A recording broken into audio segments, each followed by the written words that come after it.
À nous. Apocalypse 14. Apocalypse 14,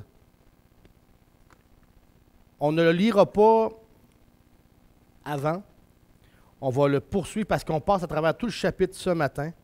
Et puis, vous allez voir, on regarde exactement et on va passer à travers tout le texte, bien entendu, mais de fil en aiguille, tout au courant de la leçon qu'on va regarder ce matin parce qu'on a beaucoup de matériel. Apocalypse 14, c'est un chapitre spécial pour la simple raison que c'est comme un intermède. C'est un entre-deux, Apocalypse 14. Et je ne sais pas, pour ceux et celles que vous avez encore, bien entendu, la carte, on est rendu aux événements du milieu de la Grande Tribulation. Et encore mieux que ça, on est rendu à la fin des événements du milieu de la Grande Tribulation. Parce que en plein milieu, il y a tout ça qui s'est produit. Et là, on est rendu dans ce coin-ci, nous autres. Hein? On a regardé la semaine passée la persécution mondiale au niveau des Juifs. Et on a vu qu'est-ce qu'il en était par rapport à tout ça. Et on est justement ici. Vous rappelez-vous, dans la première moitié de la Grande Tribulation, on a eu l'ouverture des 7 sceaux. Hein? Vous vous rappelez de ça? Et à la fin, au 7e sceau, il y a eu, à l'ouverture du 7e sceau, quand ils ont ouvert le 7e sceau, c'était pour proclamer qu'il y avait 7 trompettes qui s'en venaient. Hein? Encore des fléaux. Alors, à l'ouverture du 7e sceau, ça a démarré les 7 trompettes. Alors, il y a eu les 7 trompettes qui sont arrivées. Et la 6e trompette, on arrivait au milieu de la Grande Tribulation. Et là, on va dire comme on dit, la 7e trompette, elle attendait afin de sonner pour que tous les événements qui arrivaient à leur terme au milieu de la Grande Tribulation puissent arriver à leur terme afin que la 7e trompette sonne. Et quand la 7e trompette va sonner, c'est les coupes. Et c'est encore des fléaux, mais les coupes sont encore pires que les sceaux et les trompettes. Parce que là, c'est réellement... c'est le summum de ce qu'il y a au niveau de tout ce qu'il y a de profanation et ainsi de suite au niveau par l'Antichrist. Mais juste avant d'arriver au son de cette 7e trompette-là, ce matin, ce que je veux qu'on regarde, c'est que le Seigneur, dans Apocalypse 14, parce que la trompette va sonner, c'est l'Apocalypse 15 et Apocalypse 16. Ça, on va regarder ça, pas la semaine prochaine, mais dans 2 semaines. Mais cette semaine, on regarde Apocalypse 14, qui est un intermède. Un intermède, et cet intermède-là, justement, c'est qu'il y a 7 proclamations qui est fait dans le ciel concernant, justement, les événements qui vont suivre. Et ces 7 proclamations-là démontrent, justement, que les dés sont jetés et tout a été joué. Et maintenant, les événements suivent tout simplement leur cours. Et on va commencer maintenant, et j'espère que vous avez votre Bible tournée dans Apocalypse 14 parce qu'on a beaucoup de choses à parler ce matin. Alors, les proclamations du milieu de la tribulation qu'on regarde ce matin et commençons maintenant. Alors, Apocalypse 14, vous savez, comme je viens de dire, Apocalypse 14, c'est une transition entre les événements qui surviennent au milieu de la Grande Tribulation et ceux qui vont se débuter, qui vont entamer la deuxième partie, l'autre moitié de la Grande Tribulation. Dieu émet 7 proclamations. 7 choses et qui vont pour une raison, pas pour une raison, pour 3 raisons bien spécifiques par rapport à ça. La première raison pourquoi il émet ces proclamations-là, c'est celle-ci, c'est que Dieu dit à l'avance, il prédit l'échec du projet de la fausse Trinité. Vous rappelez-vous, il y a quelques semaines, quand l'Antichrist est arrivé et s'est proclamé quoi dans le temple? Il s'est proclamé Dieu. Hein? Et il y a un faux prophète qui est arrivé. Et le faux prophète, qu'est-ce qu'il faisait? Il entraînait la terre au grand complet à jeter le regard sur l'Antichrist et à l'adorer comme Dieu. Ça, c'était le projet, ou plutôt le travail du faux prophète. Et c'est, pendant qu'on dit ça, là, ou qu'on parle de ça, à ce niveau-là, c'est son travail au moment où on se parle. C'est au moment de l'Apocalypse, au moment de la grande tribulation. Alors, puis le diable, lui, qui a été précipité sur la terre juste il y a quelques temps un peu avant, pas longtemps, pas des années avant, quelques temps, probablement quelques semaines avant, lui est là, puis il donne son pouvoir à l'Antichrist. Alors, quand on parle d'une fausse Trinité, c'est qu'ils veulent prendre la place de Dieu, la place du Fils et la place du Saint-Esprit. Et c'est ça leur projet. Et d'emmener toute la planète au grand complet à les adorer et à les proclamer Dieu. C'est le grand projet. Le diable, il se colle pour suivre le plus possible à ressembler à Dieu. L'Antichrist se colle et veut ressembler le plus possible au Fils, à Jésus-Christ. Et le faux prophète, lui, il fait un travail qui colle directement avec le Saint-Esprit. C'est ce qu'on appelle la Trinité satanique, la fausse Trinité. Alors Dieu, dans les proclamations qu'il va faire dans Apocalypse 14, c'est qu'il prédit à l'avance l'échec de ce projet-là qui a été bâti par la fausse Trinité. Deuxième raison pourquoi il fait ces proclamations-là, c'est qu'il prédit les conséquences des 7 derniers jugements éminents. Le jugement des coupes, connu sous le nom de jugement des coupes, ça va être encore des fléaux terribles. Terribles, ça va être énorme. Alors, il les annonce à l'avance. Et la troisième raison pourquoi il fait cette proclamation d'Apocalypse 14, c'est que pour donner l'assurance aux saints vivant pendant la seconde moitié de la tribulation pour leur procurer de l'encouragement et du réconfort. Parce que pour les gens qui vont se tourner vers Christ pendant la grande tribulation, ça va être épouvantable. Il n'y a pas eu un moment dans l'histoire de la planète Terre que ça va être aussi grave et aussi mondial la persécution qu'à ce moment-là. N'oubliez pas une chose, qu'à différentes époques dans l'histoire, les chrétiens ont été persécutés. Ceux qui ont proclamé Jésus-Christ, ceux qui ont reconnu Jésus-Christ comme leur Seigneur et leur Sauveur à travers l'histoire, il y en a qui ont été pourchassés pendant un laps de temps. Il y en a qui leur était interdit peut-être d'atteindre des fonctions dans la vie politique ou dans leur pays respectif, et ainsi de suite. Donc la persécution sévissait à différents moments. Mais à ce moment-là, il n'y aura pas seulement toute la politique qui va être contre eux autres. Il va y avoir aussi la technologie qui va justement faire en sorte que ça va être impossible pour eux autres d'avoir une vie calme, paisible, et une vie qui va pouvoir justement faire en sorte qu'ils vont pouvoir prospérer. Alors, le Seigneur fait cette proclamation-là pour ces gens-là qui vont passer à travers la deuxième partie de la grande tribulation. Commençons. Là, c'est les 3 raisons. Mais là, commençons et regardons les fameuses proclamations une par une.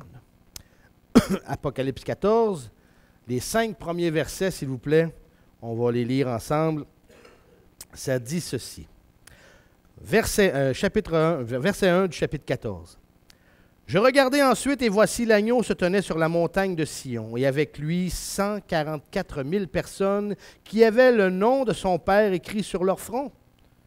Et j'entendis une voix du ciel comme la voix des grosses eaux, et la voix d'un grand tonnerre, et j'entendis une voix de joueurs de harpe qui touchaient de leur harpe.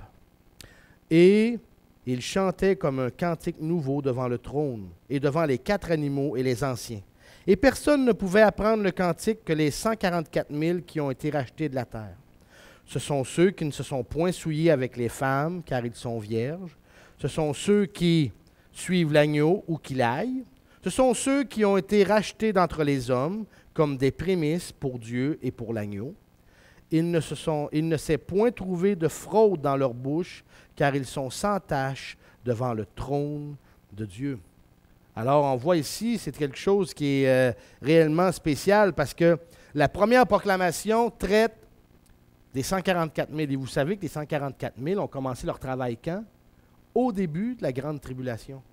Ils ne font pas juste commencer leur travail là. Eux autres, on l'a vu il y a plusieurs semaines, ils ont commencé leur travail au début de la grande tribulation. Ils ont été marqués, OK, au front. Et eux autres, ils sont partis, se sont évangélisés à travers la planète au grand complet. Ils ont proclamé le salut de Jésus-Christ. C'était leur travail. Et ils ont eu une grande puissance parce qu'on sait qu'il y a eu beaucoup d'âmes qui ont été sauvées à travers le ministère. Et ce qu'on regarde au niveau de cette proclamation-là ce matin, c'est qu'on voit beaucoup de choses. Premièrement, c'est une scène du royaume messianique où il y a 144 000 Juifs. C'est pas... Parce que je sais qu'il y a des groupes qui aiment dire que dans leur groupe, ils ont les 144 000, mais les 144 000, c'est 12 000 de chaque tribu d'Israël. 12 000 de Juda, 12 000 de Ruben, 12 000 de Zabulon, 12 000 de chaque tribu. Donc, de quelle tribu juive vous faites partie, vous? Hein? On n'est pas des Juifs, on ne fait pas partie des tribus juives. Alors, déjà là, c'est pas nous autres, les 144 000. Puis c'est pas 144 000 Juifs spirituels. C'est des Juifs de lignage juif, physiquement. Et on dit également, dans Apocalypse 14, que ces gens-là, ils ont des critères spécifiques pour faire d'eux autres les 144 000. Alors, premièrement, et c'est ça qu'on va regarder, premièrement, ils vont être des hommes vierges. Ils n'auront pas connu de femmes. Deuxièmement, ils suivront le Messie où qu'il les mène. Ça fait partie des caractéristiques des 144 000. Troisièmement, là, je vais tout réexpliquer ça plus tard, ils vont être les prémices. Ça va être eux autres qui démarrent justement cette récolte d'âmes juives. Parce qu'après, eux autres vont témoigner, vont évangéliser à travers le monde. Mais il y a des centaines de Juifs pendant la grande tribulation qui vont venir à Christ. Il y a des centaines de Juifs. Et même, il y en a une portion qu'on appelle, c'est une expression qu'on va retrouver dans quelques semaines, on va en reparler, là, on appelle le reste, qui vont tourner leur regard, ils vont se tourner vers Christ. Quand on parle le reste, on parle des Juifs. Ils seront les prémices. Et un autre critère qui correspond aux 144 000, c'est qu'ils auront une moralité sans mensonge, ils seront irréprochables. Donc, comme on dit, les bottines vont suivre les babines. Hein? Ce qu'ils vont proclamer, ils vont le vivre. Ce qu'ils vont annoncer, leur comportement, leur attitude, tout va refléter leur marche et leur allégeance à Christ. Alors, l'image des 144 000 sur le mont Sion met bien en évidence la marque du sceau protecteur sur leur front. Ça insinue justement que les tentatives de Satan vont échouer. Puis c'est justement, ça fait l'objet de la première proclamation. Satan n'aura pas la victoire là-dessus. Il va peut-être sembler avoir une certaine victoire pendant un certain laps de temps, mais non, il n'aura pas la victoire finale. Les 144 000, dans le verset 14, il nous est dit qu'ils chantent un cantique, les versets 2 et 3. Et ils chantent un cantique qui vont être les seuls à connaître. Les seuls à connaître le cantique. Alors, réellement, c'est des gens à part qui ont un travail qui est spécifique et qui est directement pour Christ. Et ces gens-là vont travailler, peu importe les persécutions, peu importe ce qui va se passer, peu importe ce qui va se tramer, ils vont être d'une irréprochable dans tout leur comportement. Ainsi de suite. Ils ne seront pas corrompus par aucun système politique. Ils ne seront pas amenés à vouloir dire, ben là, comme on sait, on a parlé il y a quelques semaines de la marque de la bête. Hein. Et la marque de la bête, il nous est dit que s'ils n'ont pas la marque de la bête, les gens ne pourront pas ni acheter ni vendre. Ça veut dire qu'ils ne pourront pas travailler, ils ne pourront pas avoir aucun privilège, même vouloir s'acheter tout simplement une maison ou quoi que ce soit d'autre. C'est rien, rien, rien. Alors, eux autres ne seront pas affectés par quoi que ce soit par rapport à ça. Alors, première proclamation, c'est justement une scène du royaume messianique où ce qu'on voit les 144 000 qui font leur travail, qui glorifient le Christ. Deuxième proclamation maintenant. Deuxième proclamation. Ça dit, versets 6 et 7, « Je vis un autre ange qui volait au milieu du ciel portant l'Évangile éternel pour l'annoncer à ceux qui habitent sur la terre, à toute nation et tribu et langue et peuple, en disant d'une voix forte, « Craignez Dieu et donnez-lui gloire, car l'heure de son jugement est venue. Et adorez celui qui a fait le ciel, la terre, la mer et les sources des eaux. » Deuxième proclamation que Dieu fait, c'est celle-ci. C'est que Dieu est en train d'annoncer à la planète au grand complet que c'est un dernier appel. C'est un dernier appel au monde pour que les gens acceptent l'Évangile. Parce qu'oubliez pas une chose, que les 144 000 font leur travail. Ils proclament le salut en Jésus-Christ, mais également ils proclament et ils annoncent qu'il y a des jugements qui s'en viennent. Et que ce qui se passe actuellement sur toute la planète, c'est des jugements de Dieu. Et vous allez voir plus loin, là, quand on dit que, dans les semaines qui s'en viennent, on va voir ça, quand les plaies, les coupes vont être déversées, là, c'est dit à certains moments que les hommes ne se repentirent point. Et que les hommes même y ont accusé Dieu. On regardera ça plus tard. Ça démontre que chacun, on est responsable de notre propre décision face au Seigneur. Face au fait d'accepter de recevoir Jésus-Christ comme Seigneur et Sauveur de notre vie. On est responsable de cette décision-là, de ce oui-là. Alors, ces gens-là vont avoir en pleine connaissance de cause, même à travers l'évangélisation des 144 000, et ainsi de suite, ils vont avoir décidé en pleine conscience de dire non, je ne veux rien savoir de toi, Seigneur. Alors, malgré le fait que le Seigneur proclame justement comme dernier appel, hey, verset 6, je viens au 30, ça dit, verset 7, en disant d'une voix forte, craignez Dieu, donnez-lui gloire, car l'heure de son jugement est venue. Adorez celui qui a fait le ciel, la terre, la mer et les sources des cieux. Donc, des eaux, excusez, ça fait en sorte qu'il demande, il appelle le peuple, la nation, toute la terre au grand complet à se tourner, puis à aller vers Dieu.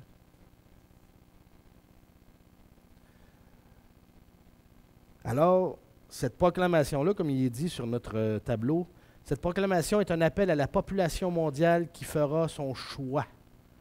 Qui fera son choix entre le véritable Fils de Dieu et le faux Fils qui est l'Antichrist.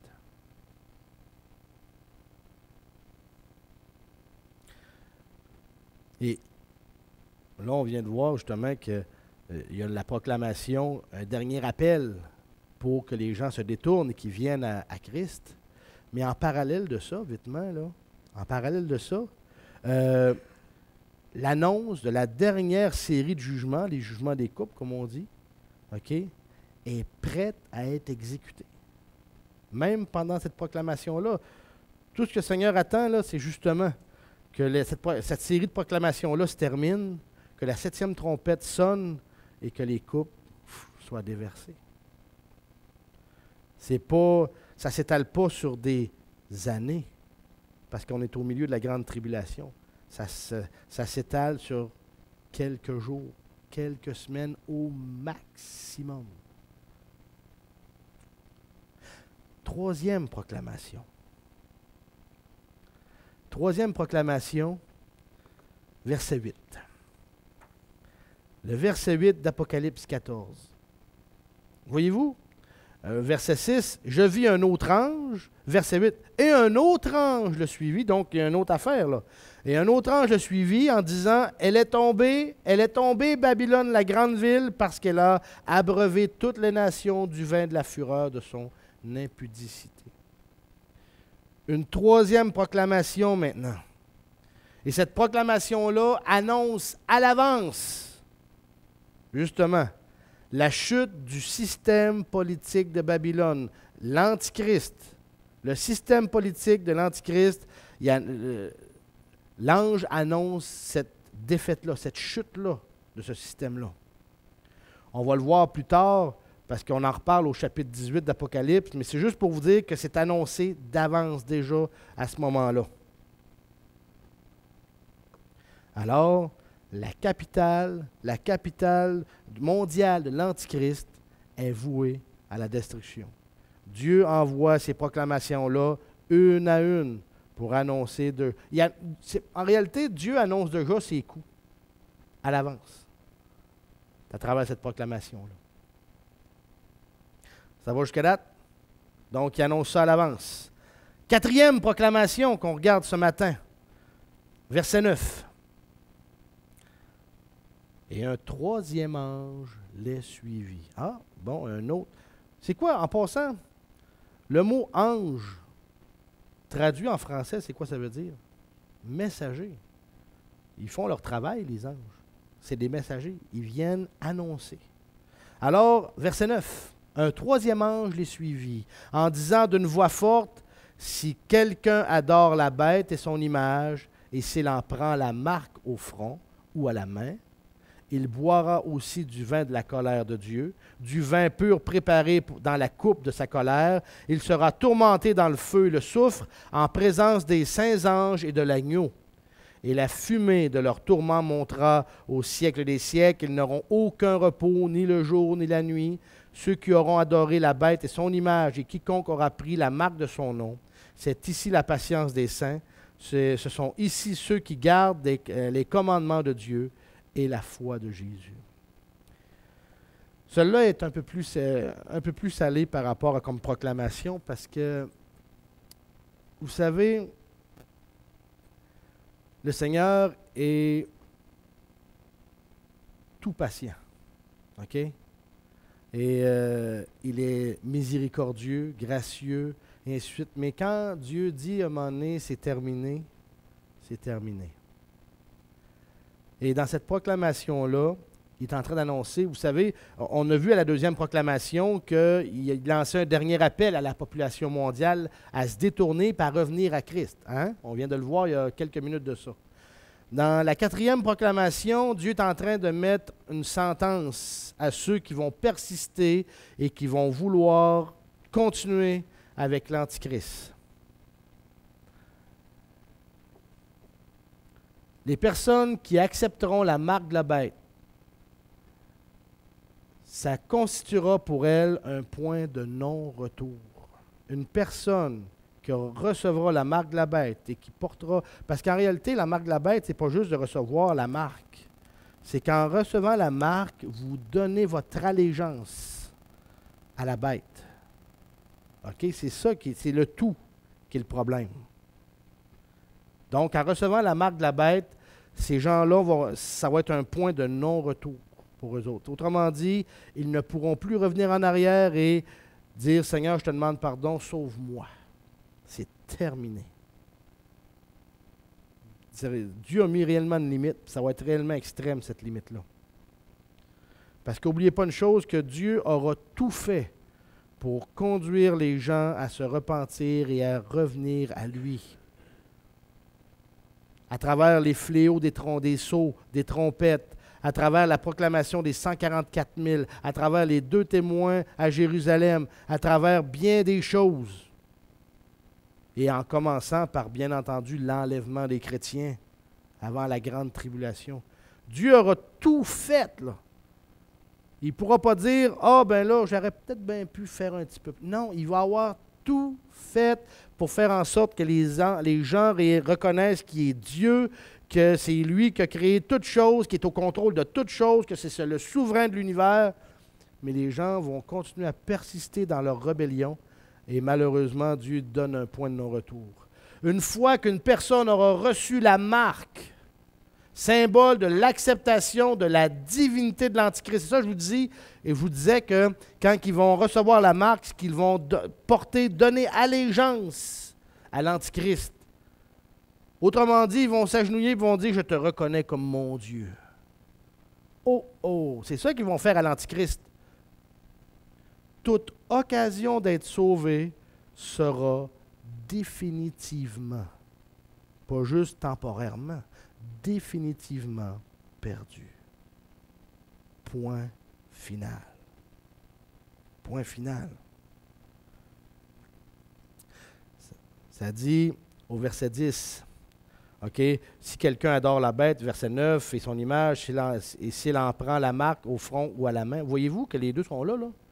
Si quelqu'un adore la bête et son image, et prenne la marque, les deux sont ensemble, là.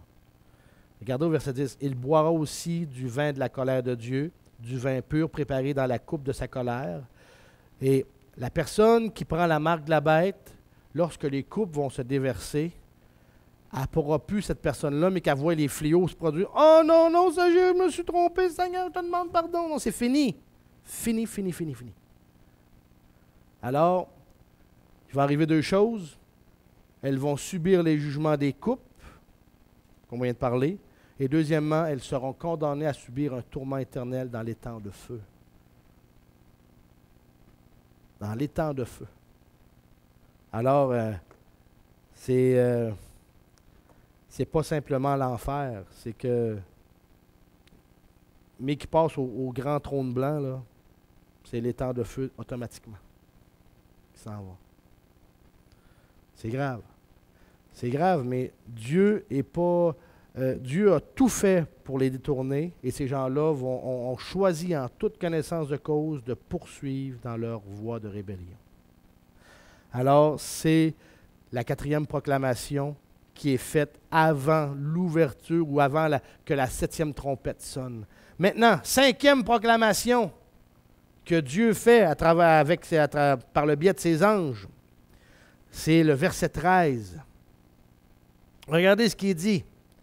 Verset 13, Apocalypse 14. « Et j'entendis une voix du ciel qui me disait, « Écris, heureux dès à présent les morts qui meurent dans le Seigneur. Oui, dit l'Esprit, car ils se reposent de leurs travaux et leurs œuvres les suivent. » Amen. Vous savez une chose, que pendant la grande tribulation, de venir à Christ, de recevoir Jésus comme Seigneur et Sauveur de leur vie, ils vont en payer cher, ils vont payer de leur vie.